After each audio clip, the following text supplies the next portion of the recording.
हाँ तो नमस्कार जी, कैसे हैं आप लोग। स्वागत है आप लोगों का हमारे इस नए यूट्यूब चैनल में। दोस्तों, मेरा ये पहला क्लास है डिजिटल बोर्ड पे। इससे पहले हम ऑफलाइन पढ़ा रहे थे और आज हमारे सुबोध सर के माध्यम से मौका मिला है डिजिटल बोर्ड पर डेमो क्लास लेने का। तो डेमो क्लास में मैं जो चैप्टर लेकर के आया हूँ वो है क्लास 10th का संस्कृत का तीसरा चैप्टर, जो पूरे मजाकिया अंदाज में कहा गया है। और मैं वही क्लास को लेकर के डेमो क्लास दिखाने के लिए आया हूँ यहाँ पर। आप लोग लास्ट तक बने रहिएगा। मैं एक छोटा सा कहानी सुनाऊंगा, पढ़ाऊंगा नहीं, एक छोटा सा हिस्सा सुनाऊंगा जिसमें कि आपको तीसरा चैप्टर जो अलस कथा है वो पूर्ण रूप से आपको सबके सब ऑब्जेक्टिव बनेंगे, सिर्फ हिस्सा मात्र सुनने से। ठीक है, आइए हम क्लास को शुरू करते हैं। सबसे पहले गणेश भगवान का आशीर्वाद लेते हैं, जरूरी है सबके जीवन में। हाँ, और आज का जो सुविचार है दोस्तों वो है कि बेहतर से बेहतर का तलाश कीजिए, बेहतर से बेहतर का तलाश कीजिए। हाँ, बेहतर से बेहतर का तलाश कीजिए, मिल जाए नदी तो समंदर का तलाश कीजिए। बेहतर से बेहतर का तलाश कीजिए, मिल जाए नदी तो समंदर का तलाश कीजिए। अक्सर टूट जाते हैं शीशे पत्थर से, अक्सर टूट जाते हैं शीशे पत्थर से, पत्थर टूट जाए ऐसे शीशे तलाश कीजिए। जी हाँ, इस तरह से हम लोगों को बनना है, अपने आप को इस तरह से बनाना है। तो आइए हम शुरू करते हैं और सबसे पहले बात करेंगे कि चैप्टर का नाम क्या है। आप देख रहे हैं कि चैप्टर का जो नाम है वो है अलस कथा। चैप्टर का नाम है अलस कथा।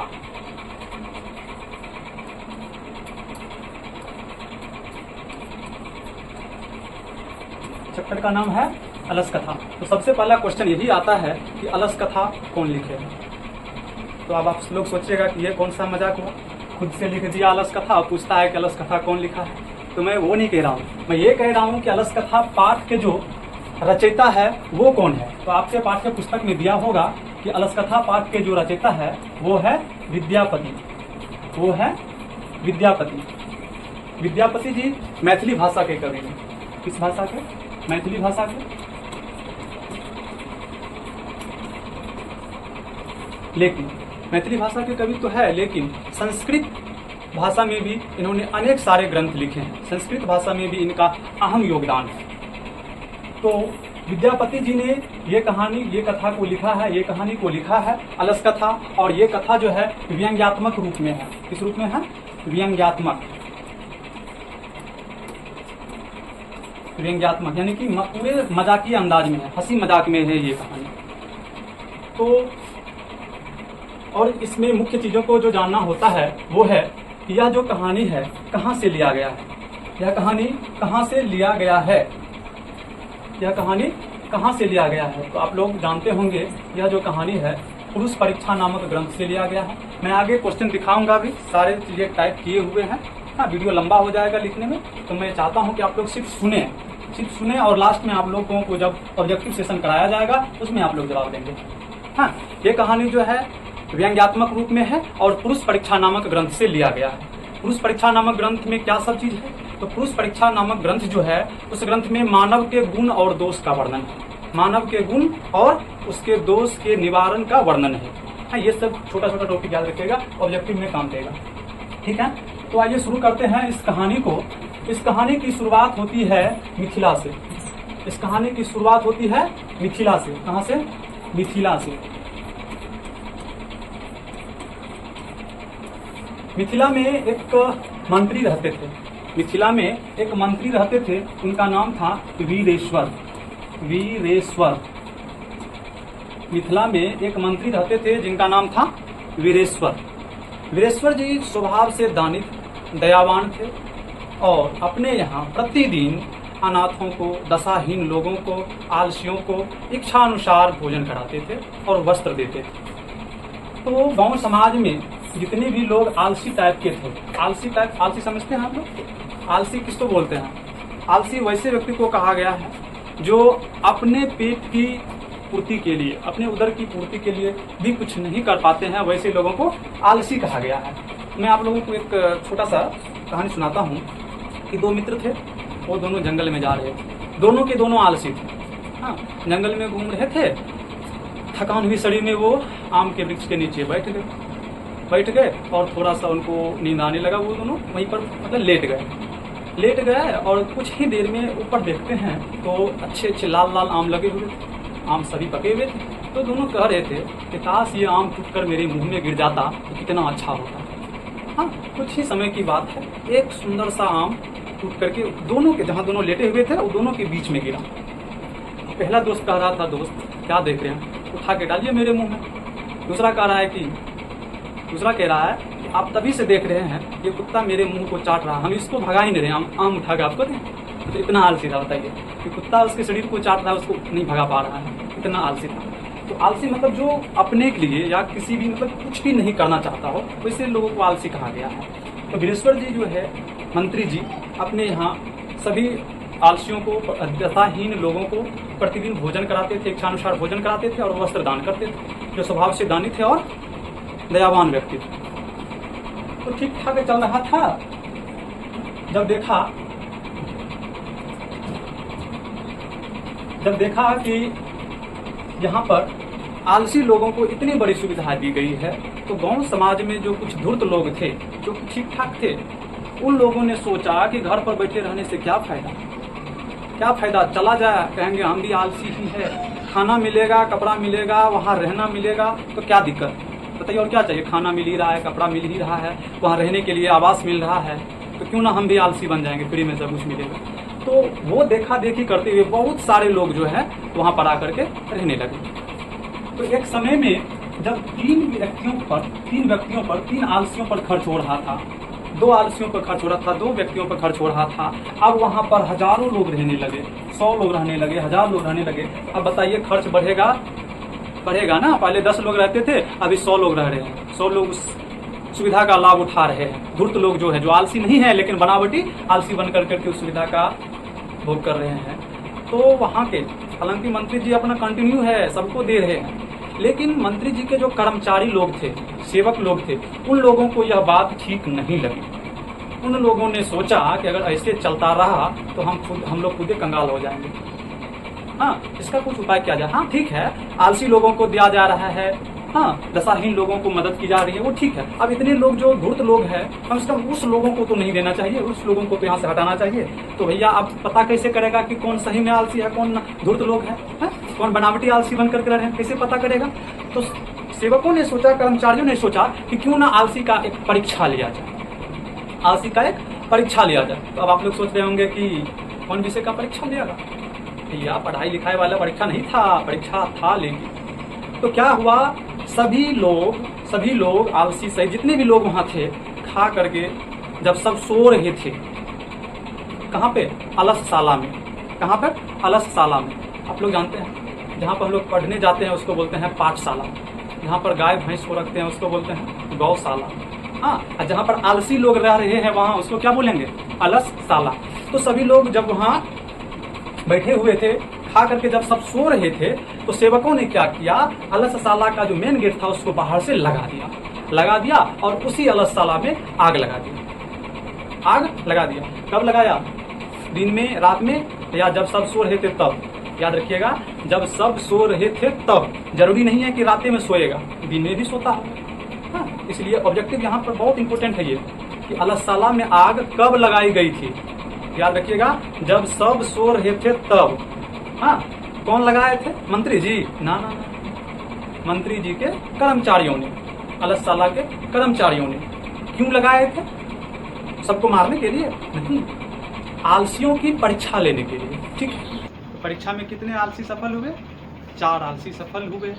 वो लोग जो गप्पे कर रहे थे, जिनको कि केस पकड़ करके बाहर निकाला गया, सबको बचाया गया, वो लोग वास्तव में आलसी थे और सभी को जो है पुनः जो है सारी सुविधाएं देने लगे। ये हम लोग शुरू करते हैं ऑब्जेक्टिव क्वेश्चन से। पहला क्वेश्चन आप लोगों के सामने है, अलस कथा पाठ के रचयिता कौन है? अलस कथा पाठ के रचयिता कौन है? कहानी शुरू करने से पहले ही हमने आपको बताया था कि अलस कथा कौन लिखे। आप लोग बोले थे कि खुद से ही लिख दिए, हमसे पूछ रहे हैं कि कौन लिखे, बोले थे ना? नहीं, अलस कथा पाठ के जो लेखक है वो कौन है? विद्यापति। वो कौन है? विद्यापति जी। हमने बताया था आपको अलस कथा पाठ के लेखक कौन है? विद्यापति जी। और विद्यापति मैथिली भाषा के कवि है, संस्कृत भाषा में भी उनका अहम योगदान है। याद रहेगा आपको, बिल्कुल रहना चाहिए। दूसरा क्वेश्चन, अलस कथा पाठ किस ग्रंथ से संग्रहित है? अलस कथा पाठ किस ग्रंथ से संग्रहित है बताइए। हमने बताया था आपको कि अलस कथा पाठ पुरुष परीक्षा नामक ग्रंथ से लिया गया है। पुरुष परीक्षा नामक ग्रंथ में मानव के गुण और दोष का वर्णन है, बताए थे ना। उसी पुरुष परीक्षा से इन्हें लिया गया है, पुरुष परीक्षा से इनको संग्रहित किया गया है। इसको अलस कथा को याद रहेगा, बिल्कुल रहना चाहिए। अगला क्वेश्चन, मैथिली भाषा के कवि कौन है बताइए। मैथिली भाषा के कवि कौन है? मैथिली भाषा के कवि कौन है आपको? राजशेखर? ना ना ना, no no no. Damodar Gupt? No. Kalidas? No. तो कौन बचे? विद्यापति। मैथिली भाषा के कवि विद्यापति। अगला क्वेश्चन ध्यान देंगे। अगला क्वेश्चन है आपके सामने कि वीरेश्वर कौन था? वीरेश्वर कौन था? पूरी कहानी उसी के नाम से शुरू हुई थी। वीरेश्वर कौन था बताइए। वीरेश्वर कौन था? मिथिला का राजा था? मन में आ रहा होगा हाँ, बिल्कुल नहीं, बिल्कुल नहीं, मिथिला का राजा नहीं था। मिथिला का मंत्री, जी हाँ, मिथिला का मंत्री था वो। वीरेश्वर कौन था? मिथिला का मंत्री। अगला क्वेश्चन है, अपनी भी भूख मिटाने के लिए कौन कुछ भी नहीं करता है? अपनी भी भूख मिटाने के लिए कौन कुछ नहीं करता है? तो वही याद कीजिए, आम बगल में गिरा हुआ है, कुत्ता मुंह को चाट रहा है लेकिन भगा नहीं रहा है, आम खा नहीं रहा है। कौन कौन कौन था वो? उद्यमी पुरुष था? ना बाबा ना। अपनी भी भूख मिटाने के लिए कौन कुछ नहीं कर सकता है? उद्यमी पुरुष ना। आलसी? बिल्कुल हाँ। आलसी लोग जो है अपनी भी भूख मिटाने के लिए, उदर पूर्ति के लिए कुछ भी नहीं करता है। ठीक है, चलिए अगला क्वेश्चन आप लोगों के सामने है कि सबसे बड़ा शत्रु कौन है? तो यह जो पाठ आप लोग पढ़ रहे हैं ना, इस पाठ में के जो नीतिकार है, नीतिकार कहते हैं कि मनुष्य का सबसे बड़ा शत्रु जो है वो आलस्य है। क्या है? आलस्य है। मनुष्य का सबसे बड़ा शत्रु क्या है? आलस्य है। अब मान के चलिए भी हमारी क्लास है और हम घर से चले, रास्ते में बारिश होने लगी, हम रुक गए, साइकिल घुमाए, घर भाग गए, आज बारिश हो रही है, क्लास नहीं करेंगे, और क्लास में कोई इंपॉर्टेंट चीज़ पढ़ा दी गई होगी, तो बताइए वो तो छूट गया ना मेरा। थोड़ा सा आलस्य किए, मेरा लॉस हो गया। तो मनुष्य का सबसे बड़ा शत्रु जो है वो किसको कहा गया है? नीतिकार किसको मानते हैं? तो आलस्य को। किसको मानते हैं? आलस्य को।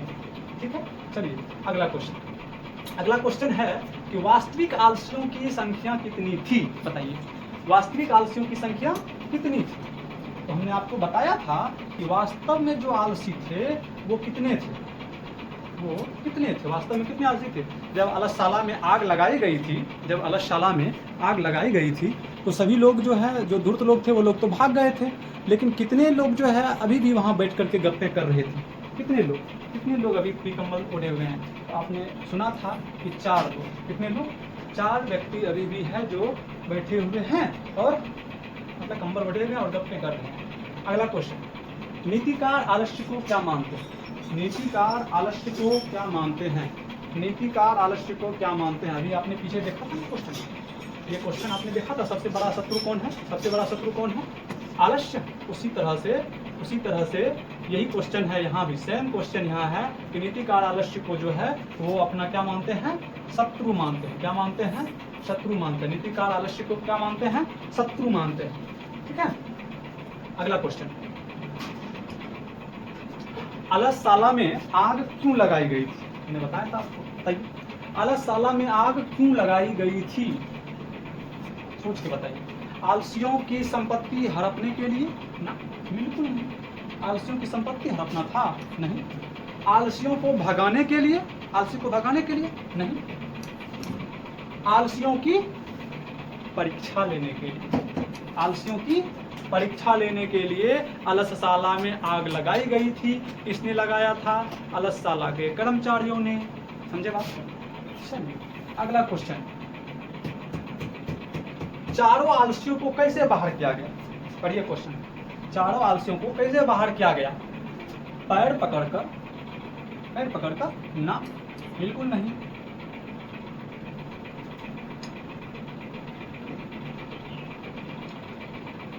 बाल पकड़कर बाहर किया गया था, जी हाँ, चारों आलसियों को बाल पकड़कर बाहर किया गया था। ठीक है, चलिए अगला क्वेश्चन।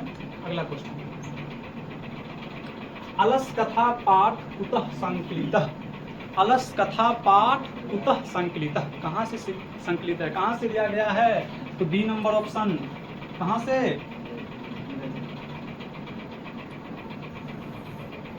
पुरुष परीक्षातः, पुरुष परीक्षा नामक ग्रंथ से लिया गया था। याद है? चलिए अगला क्वेश्चन। जब अलसशाला में आग लगाया गया तो आग लगने के डर से कितने लोग नहीं भागे? बताइए, कितने लोग नहीं भागे आग लगने के बाद भी? कितने लोग? 3 लोग नहीं, 2 लोग नहीं, 4 लोग? जी हाँ, 4 लोग जो है नहीं भागे थे। अलसशाला में आग लगने के बाद भी 4 लोग नहीं भागे थे, वो वास्तव में आलसी थे। अगला क्वेश्चन। वीरेश्वर कैसा था? वीरेश्वर स्वभाव से कैसा था? ईमानदार था, भ्रष्ट था, दानशील था, धनी था? ईमानदार था ये बात तो पता नहीं है, लेकिन हमने पढ़ा है कि वो दानशील था। कैसा था? दानशील था। ईमानदार हो सकता है, भ्रष्ट भी हो सकता है, धनी भी हो सकता है, ठीक है, लेकिन हम लोगों ने अभी पढ़ा है कि वो कैसा था? दानशील था। कैसा था? दानशील था। अगला क्वेश्चन। पतिरेव गति डैश बालाना जननी गति, रिक्त स्थानों में कौन सा पद होगा? पतिरेव गति, पति की गति, मतलब पति की गति डैश बालानाम जननी, इस बीच में कौन सा चीज आएगा? बताइए। पति की गति कौन होती है? पति का गति कौन होता है? तो हम कहेंगे कि पति का जो गति है वो स्त्री। कौन हो जाएगा? स्त्री। ठीक है, स्त्री। चलिए अगला क्वेश्चन। स्थितः सौकर्यमूला ही के न धावंती जनतवः, यह उक्ति किस पाठ से संकलित है?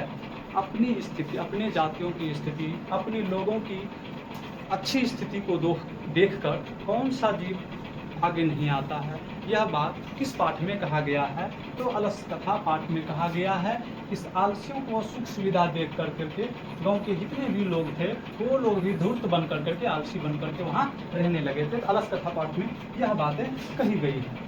ठीक है, अगले क्वेश्चन में चलते हैं। अगला क्वेश्चन है कि अलस कथा अंतर्गत मिथिला में कौन मंत्री था? बताइए जल्दी से। तपेश्वर नहीं, भुवनेश्वर नहीं, महेश्वर नहीं, तो कौन होगा? कौन होगा? वीरेश्वर। वीरेश्वर जो है वो अलस कथा पाठ में मिथिला में मंत्री था। हाँ, अगला क्वेश्चन। अर्पित विग्रह द्रव्य का भक्षण कौन कर रहे थे? हाँ, अर्पित विग्रह द्रव्य का भक्षण कौन कर रहे थे? ये क्वेश्चन अलस कथा पाठ का नहीं है, ये क्वेश्चन अलस कथा पाठ का नहीं है। ये आपको स्वामी दयानंद वाले चैप्टर में ये क्वेश्चन मिलेंगे, वहाँ पर इसका आंसर क्या होगा? मूषिका, यानी कि चूहा। मतलब स्वामी दयानंद वाले चैप्टर में हम आपको बताएंगे कि किस प्रकार से स्वामी दयानंद का परिवार जब शिव भक्ति की उपासना में व्यस्त थे, शिवरात्रि में थे, तो भगवान शिव की प्रतिमा पर जो द्रव्य चढ़ाए गए थे, प्रसाद चढ़ाए गए थे, वो चूहा जो है खा रहा था। ये क्वेश्चन यहाँ का नहीं है इस पाठ का। ठीक है, चलिए आगे देखते हैं। वीरेश्वर, वीरेश्वरस्य स्वभावः कीदृशः आसीत्। वीरेश्वर स्वभाव से कैसा था? हमने इससे पहले भी आपको बताया था कि वो दानशील था, कारुणिक भी था, यानी कि दानशील तो था ही और दयावान भी था। तो बी और सी दोनों ऑप्शन होगा आपका, इसीलिए हम टिक करेंगे किसको? डी नंबर ऑप्शन को, कि बी एवं सी, यानी कि दानशील भी था और कारुणिक लोग भी था। तो हमारा ऑप्शन नंबर डी हो जाएगा। ठीक है, अगला क्वेश्चन। अगला क्वेश्चन। ओ अपि तथा धार्मिको नास्ति कटे वर्षमान प्राविर्नति, किसने कहा? किसने कहा था कि कोई धार्मिक व्यक्ति नहीं है जो हम लोगों को इस घर से बचा ले, आग से बचा ले? कौन बोला था? पहला से क्या बोला था?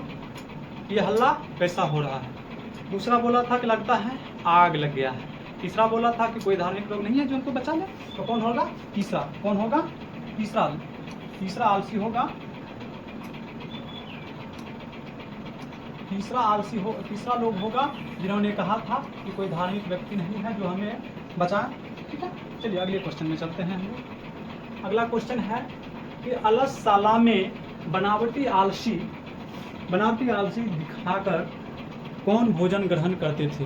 बनावटी आलसी कौन दिखाकर भोजन करते थे? कौन लोग थे जो बनावटी आलसी बनकर करके भोजन करते थे? विद्वान लोग? नहीं। मूर्ख लोग? ये भी नहीं। मूर्ख भी नहीं कहा जा सकता है इसको। क्या कहेंगे? धूर्त लोग। बिल्कुल धूर्त लोग कहेंगे। क्या कहेंगे? धूर्त लोग। क्या कहेंगे? धूर्त लोग। हमारा आंसर होगा सी। अगला क्वेश्चन, अलस साला में आग किसने लगाई? अलस साला में आग किसने लगाई? आलसियों ने, मंत्री ने, विद्यापति ने, या अलस साला के कर्मचारी ने? तो हमारा आंसर होगा अलस साला के कर्मचारियों ने। अगला क्वेश्चन है आपका, अलस साला में आग कब लगाई गई थी? आया ना वो क्वेश्चन, बताइए। अलस साला में आग कब लगाई गई थी? रात में? दिन में? जब सब भोजन कर रहे थे तब? नहीं। कब? जब सब सो रहे थे तब। अलस साला में आग कब लगाई गई थी? जब सब सो रहे थे तब। समझ में आया? अगला क्वेश्चन, अलस कथा पाठ में अहो कथमयम कोलाहलम किसकी उक्ति है? ओ ये हल्ला कैसा हो रहा है, कौन बोला था? याद कीजिए, पहला ही आलसी था जिन्होंने कहा था कि ये हल्ला कैसा हो रहा है। बोला था ना? जी हाँ, बिल्कुल बोला था, वही बोलने किया था। अगला क्वेश्चन, कि घर में लगी आग को देखकर कौन लोग पलायन हो गए? घर में, अलस साला में जब आग लगी थी तो कौन लोग भाग गए थे? आलसी लोग? आलसी तो है वहाँ पर। समझदार लोग? फुर्तीले लोग ना? तो कौन लोग? धूर्त लोग। कौन? धूर्त लोग जो है वो बनावटी आलसी बनकर वहाँ रह रहे थे। अलस साला में आग लगने के बाद वो लोग भाग गए। अगला क्वेश्चन, अब क्वेश्चन खत्म हो गया। तो 24 क्वेश्चन आप लोगों के सामने था। आशा है कि आप लोग 24 में से 24 सही किए होंगे। नहीं किए होंगे तो पुनः इस वीडियो को देखिए, बिल्कुल बनेगा। हाँ, फिर मिलेंगे हम लोग अगले वीडियो में।